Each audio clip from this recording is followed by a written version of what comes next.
हाँ जी, तो स्टूडेंट्स ये रही हमारी प्रॉब्लम नंबर 4.6 जिसमें वो कह रहा है कि डिज़ाइन करें a single phase full wave AC voltage controller को। तो देखें वो क्या कह रहा है, full wave AC voltage controller with common cathode. अब ज़रा गौर करें, फुल वेव का यहाँ पे साफ मतलब शो हो रहा है बच्चों, ये बाई डायरेक्शनल सर्किट है, सिंगल फेज़ वाला बाई डायरेक्शनल है। तो आगे देखें हमें क्या देता है, to supply an output power of 1000 watts. Output power दी गई हुई है, यानी कि पी नॉट हमें गिवन है, P naught is equal to 1000 watt. उसके बाद डिज़ाइन वाला क्वेश्चन आपको समझ में आएगा ये इंशाल्लाह। तो टू आर रेजिस्टिव लोड, यानी कि आर हमें दिया गया हुआ है, जो लोड हम अटैच करते हैं वो कितना है जी 25 ओहम है। नेक्स्ट हमें क्या दिया गया हुआ, from an AC input voltage source, ये इनपुट हमें दी गई है V S which is equal to 220 volt. ठीक है जी, आरएमएस वैल्यू है इसकी। स्पेसिफाई करता है, वो कहता है स्पेसिफाई करें फायरिंग एंगल अल्फ़ा को। ठीक है जी, अल्फ़ा हमने निकाल के देना, पीक एवरेज ये बात की बातें हैं। पहले अल्फ़ा निकालने के लिए बच्चों देखो, मैं पावर का फार्मूला आपको याद दिलाता चलो। पावर का आप फार्मूला ये वाला अप्लाई करते होते हैं, V not R M S की वैल्यू का स्केयर।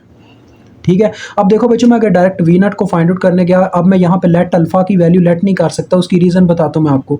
देखें, वी नॉट आरएमएस की वैल्यू का स्केयर ओवर रेजिस्टेंस, ये आपको पता है पावर का हम फार्मूला लगाते आ रहे हैं। अब देखो, लेट से मैं अगर अल्फा की वैल्यू लेट कर लेता हूँ, कोई भी वैल्यू लेट कर लेता हूँ, तो उससे मसला क्या आएगा, जब ये दोनों वैल्यूज़ फिक्स हैं, तो जब मैं वी नॉट आरएमएस की वैल्यू कोई नंबर ऐसा फिक्स करने से यानी कि फाइंड आउट करूँगा जो उसके फार्मूले में एग्जिस्ट करता है, क्योंकि वी नॉट आरएमएस का आपको पता है अल्फा उसमें एग्जिस्ट करता है। अगर इसको लेट किया तो इसमें इशू आ जाएगा, इसकी वैल्यू चेंज हो जाएगी। वैल्यू चेंज हुई तो इन दोनों में भी इफेक्ट होगा, तो डेट्स वाई मैं ये इफेक्ट नहीं डालना चाहता। तो मैं अल्फा की वैल्यू ना इसके अकॉर्डिंग निकालूंगा, इन दोनों के अकॉर्डिंग, पी और आर के अकॉर्डिंग। देखो, पी और आर के अकॉर्डिंग मेरे पास वी नॉट की एक वैल्यू आ जाएगी, वी नॉट की वैल्यूज़ के फार्मूले में पुट करके अल्फा फाइंड आउट करूंगा। अब देखें, ज़रा गौर कीजिएगा, हम यहाँ पे क्या करते हैं ज़रा कि हमारे पास आ जाएगा नेक्स्ट स्टेप, इसका क्या होगा, देखें V not R M S बच्चों इधर ही रह गया। ठीक है, V not R M S, ये पी नॉट के साथ जाके पहले ये नंबर पे आर मल्टीप्लाई हुआ, ज़रा देखें, P not multiply by R हो गया। ठीक है, और यहाँ पे था वी नॉट का स्केयर, तो स्केयर खत्म करने के लिए मैंने दोनों साइड पे अंडर रूट ले लिया और ये आपके पास इक्वेशन बन गई। यहाँ पे अंडर रूट स्केयर की वजह से खत्म हो गया और इस साइड पे अंडर रूट आ गया। अब वैल्यूज़ पुट करें तो देखें, पी नॉट की वैल्यू 1000 है, इसकी 25 है, तो 25000 आया होगा। 25000 का आपने अंडर रूट ले लेना है, तो देखते हैं कितना आता है जी हमारे पास इस वैल्यू का अंडर रूट, 25000। तो ये बच्चों आ रहा है मेरे पास 158.11 158.11 वोल्ट। ये आपके पास आ गया V not R M S. अब देखें, आपको याद होना चाहिए V not R M S का आपके पास फार्मूला क्या था। वहाँ से पहले आप फार्मूला जनरेट करोगे किसके लिए, अल्फ़ा फाइंड आउट करने के लिए। ये ए यूज़ यहाँ से स्टार्ट होती है। तो देखें, V not R M S is equal to, हमारे पास ये फार्मूला था V S under root of 1/, pi into pi minus alpha. ठीक है जी, ये और साथ में होता है plus sign 2 alpha divided by 2, ये आपके पास होता है। तो ओवरऑल हमने इसको सेटल कर लिया इतना। तो हाँ, तो गाइस देखें, इसमें ना असल में हम डायरेक्ट वैल्यूज़ पुट करके यहाँ पे अल्फ़ा की वैल्यू नहीं निकाल सकते, वो थोड़ा यहाँ पे टफ हो जाता है, क्योंकि यहाँ पे साइन 2 पाई है। आपको कह लें मुझे कहीं ज़्यादा सीरीज़ में से गुजारना पड़ेगा, तब जाके आपका ये क्वेश्चन सॉल्व होगा। उससे एक अच्छा तरीका ये है कि हमारी एग्जैक्ट एरर यहाँ पे ना कुछ हार्मोनिक सीरीज़ का एरर रह जाता होता है। ठीक है, हमने क्या करना है, अपनी जो वैल्यू है उसको अप्रॉक्सीमेटली, यानी कि V not R M S की अप्रॉक्सीमेटली इसके करीब करीब वैल्यू आ रही हो। ठीक है, आपने कोई ऐसी वैल्यू चूज़ करनी है अल्फ़ा की, तो हम अल्फ़ा की वैल्यू चूज़ करते हैं। लेट से ये तो हमने वी नॉट कैसे निकाली है, थ्रू पावर निकाली है। अभी हम बात करेंगे हम यहाँ पे क्या, यानी कि हार्मोनिक एरर के साथ क्या वैल्यू हमें मिलती है। तो लेट से बच्चों, मैं अल्फ़ा चूज़ कर लेता हूँ 60 डिग्री। उसकी रीज़न भी बताता हूँ, वो यूँ इस वजह से चूज़ कर रहा हूँ क्योंकि देखो बच्चों, पहले जब मैंने अल्फ़ा को आपने अल्फ़ा तीन से चार वैल्यूज़ हैं वो उन पर ट्राई करना है। एक है 45 डिग्री, एक है 60 डिग्री, एक है 30 डिग्री और एक है 90 डिग्री। ठीक है, ठीक है, 30, 45, 60 और 90, ये 4 डिग्रीज है जिन पे आपने ट्राई करना है। ठीक है, जो डिग्री जो है इस वैल्यू के ज़्यादा करीब हुई, यानी इससे ग्रेटर होनी चाहिए और इसके करीब करीब होनी चाहिए। ठीक है, यानी कहने का मतलब ये है, इससे कम तर भी नहीं होनी चाहिए और इससे ज़्यादा जो है ना, इससे मतलब कि ज़्यादा दूर भी नहीं होनी चाहिए। तो वो बच्चों, मैंने ये कैलकुलेटर पे ट्राई किया तो पाई/3 की वैल्यू, ये देखो 90 डिग्री का मैंने ट्राई किया ना, वो 155 पे चली गई, इससे नीचे चली गई है। तो ये मैं नहीं ट्राई कर सकता। जब मैंने एक इसकी जगह ट्राई किया उसको 60 डिग्री को, तो देखें मेरे पास फिर V not R M S का क्या आंसर आ रहा है। V not R M S is equal to V S का वैल्यू जो कि 220 अंडर रूट 1/पाई आपने यहाँ पे लिखना let alpha is equal to 60 degree, ठीक है जी। आपने लिख देना यहाँ पे बस, और स्टार्ट कर देना है pi minus pi by 3 plus sign 2 pi by 3 यानी कि 260 डिग्री हो, यानी कि 120 डिग्री हो जाएगा, डिवाइडेड बाय 2 ये आपके पास आ जाएगा। अब इसको कैलकुलेटर पे कैलकुलेट करके देखते हैं कितना बनता है ये। तो यहाँ पे आ गया जी 120 अब, और ये बन गया हमारे पास पाई/3 ऐसे बटे में। तो ये बच्चों हमारे पास जाता है 100, कहाँ पे गया यार ये कैलकुलेटर गलती कर जाता है कभी कभार। 2 3 एंड दिस विल पाई, तो 180 मेरे पास इसका आंसर बनता है, ठीक है बच्चों। मेरे पास इसका आंसर आ रहा है 180.41। अब इसको अगर ज़रा गौर से देखें तो ये उसके काफ़ी करीब है, उस वैल्यू के थोड़ा सा बस डिफरेंस है इसमें, कह लो यार।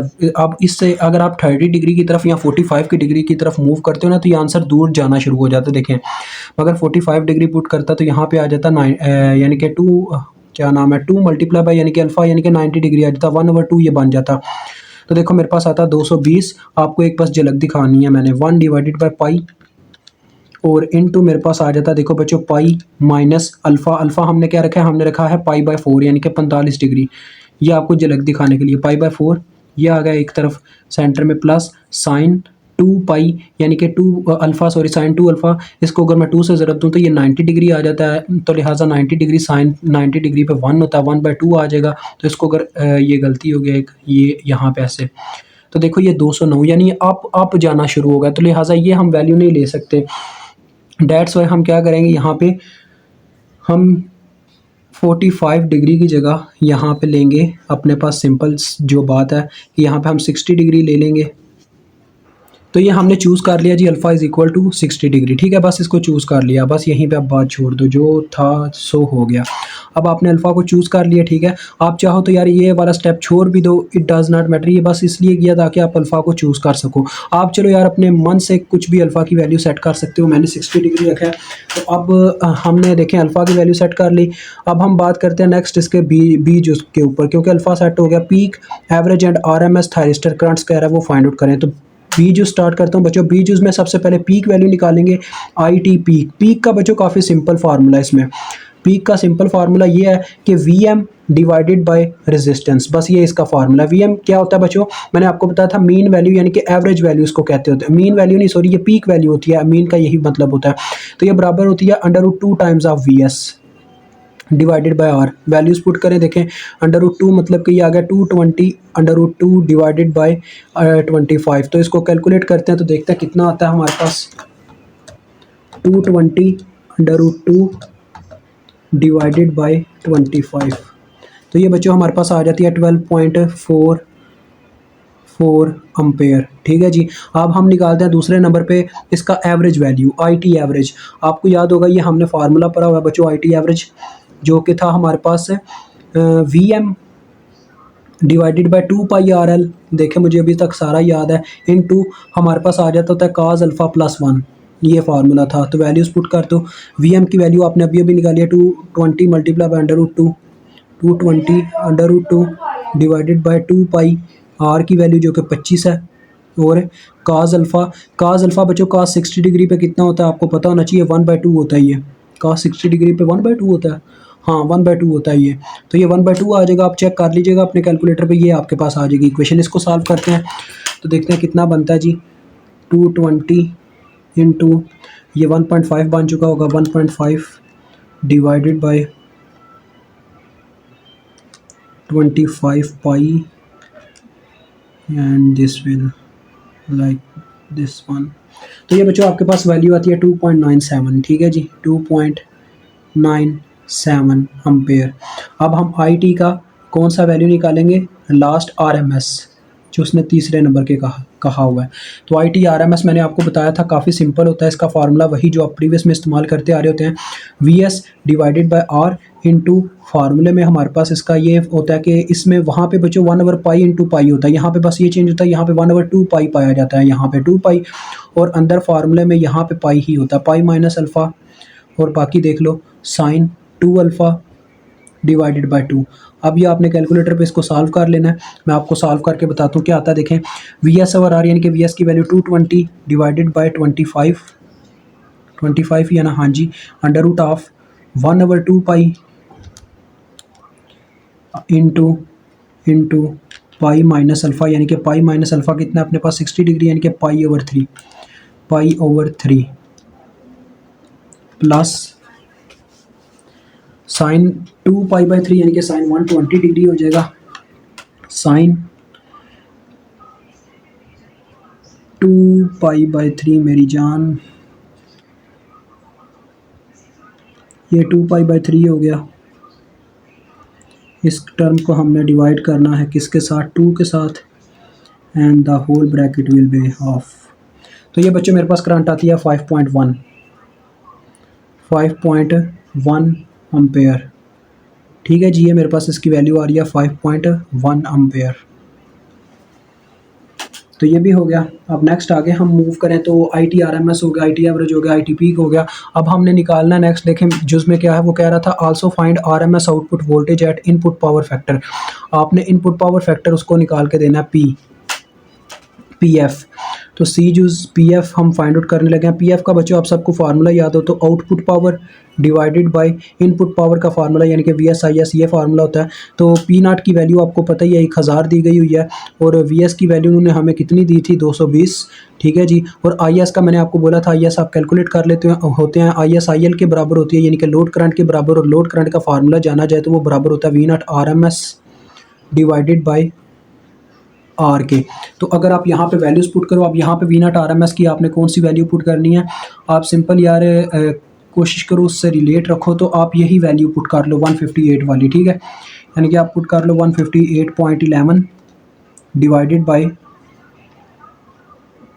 अपने पास बचे 158.11 डिवाइडेड बाय रेजिस्टेंस की कितनी वैल्यू दी गई है 25। तो यार सिंपल आपको बताता हूँ मैं ना, ज़्यादा कंफ्यूजिंग पॉइंट में नहीं लेके जाता। ये जो V not R M S है ना, ये बस आपको कंफ्यूज कर रही है, तो इस पॉइंट को आप एक साइड पे कर दीजिएगा। अल्फा आपने चूज़ ही करना है। ठीक है, V not R M S आपने यहाँ से फाइंड आउट कर लेना पावर के फार्मूले में से। ठीक है, वी नॉट आपने यहाँ से चूज़ कर लेना है, यानी कि कैसे फाइंड आउट करना है ये मैंने आपको बता दिया है। इस पॉइंट को एक साइड पर कर दो, ये वाला जो ए पॉइंट है इसको एक साइड पर कर दो, इसमें बस हमने अल्फा निकालना है। तो अल्फा तो आपके सामने हमने चूज़ ही करना होता है, तो वो हमने कर लिया हुआ है। मेन चीज़ ये पीक वगैरह के पॉइंट थे, ये आपके सामने ही निकाले हैं, इतना तो इसमें कोई इशू नहीं था। मेन आगे जो आती है बात, यहाँ पे V not R M S कौन सा पुट करना है, ये वाला जो आपका यहाँ से निकला 158.11 डिवाइडेड बाय 25 आएगा। तो ये मेरे पास इसकी करंट की वैल्यू आ रही है 6.32। ठीक है जी, तो यहाँ पे इसके साथ ये मल्टीप्लाई हो गया 6.3244 ये। तो अब इसको सॉल्व करेंगे तो पावर फैक्टर हमारे पास आ जाएगा, तो 1000 डिवाइडेड बाय 220 मल्टीप्लाई बाय 6.3244। तो ये बच्चों मेरे पास इसका पावर फैक्टर आया 0.718। ठीक है जी, अब मेरी बात ज़रा गौर से सुनिएगा। सब कुछ आपका ठीक है बच्चों, इस क्वेश्चन में मैंने जो जो बताया सब कुछ ठीक था।